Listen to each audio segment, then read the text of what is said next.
Hi guys! Hi to everyone! Welcome back to my YouTube channel! So ayan guys, for today's video, ayan, magluluto ako ng ginataang salmon with malunggay. So ayan na guys, let's start. So dito kami sa pangmalakasan naming lutuan, rice cooker. Kasi yung kalan namin masyadong mabagal, so baka next year pa ako matapos magluto. So ayan na guys, gumit ako ng olive oil para mas healthy siya at nagisa na ako ng bawang.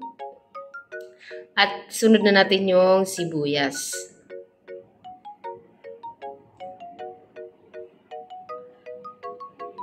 So, ayan guys, ilagay na rin natin yung luya.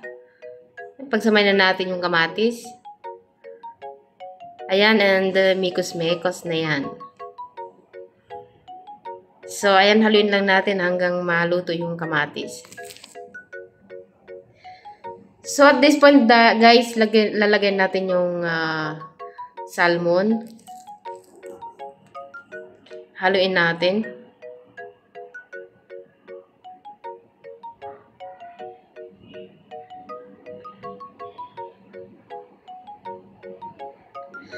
At maglalagay din tayo ng paminta. Durog na paminta. Para mas lalong sumarap. At syempre, lalagyan natin yung pangalawang gata. So, fresh coconut milk yung gamit ko guys para masyadong manamis-namis.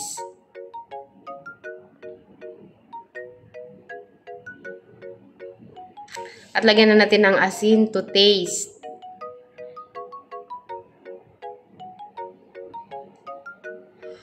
So, ayan guys, huwag natin masyadong haluin kasi baka madurog yung mga salmon.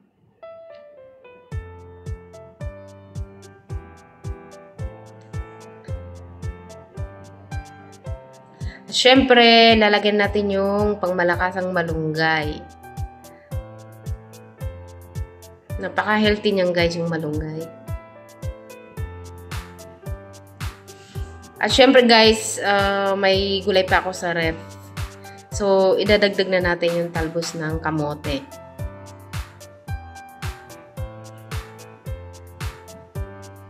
So, ayun ang talbos ng kamote. Ilagay na natin.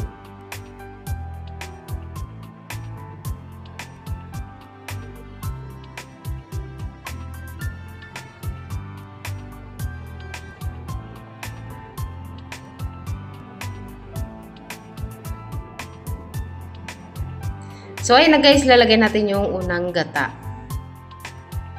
Yung pinaka-gata talaga niya. Ayan na, ang sarap, bango.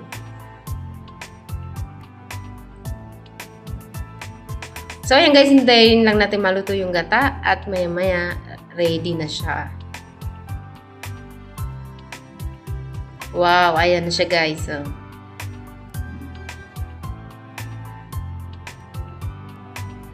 So, ayan na guys. Thank you for watching. Ready to eat na.